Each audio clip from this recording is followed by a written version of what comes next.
ဒီမနက်စီသွားထားတဲ့ဘလော့လေးပါဒါရှိလေးရတယ်ကျုပ်လေးစလုံးရတယ်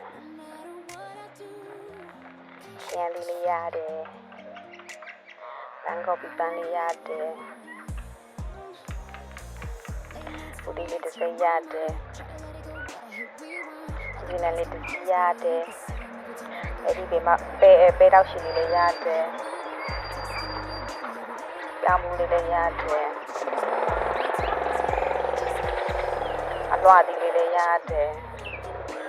ကြက်မဆန်လေးရတယ်ပဲငပိလေးရတယ်အဲ့ဒီဘေးမှာလေးရတယ်ဒီပဲဦးလေးရတယ်ငါပါလေးလေးရတယ်အနုဒန်လေးရတယ်ခုံးမမီနီလေးရခဲ့တယ်အရန်လေးရတယ်ခိုးလေးရတယ်အားလုံး9000ခွဲမှာ300ပဲပို့ပါလေ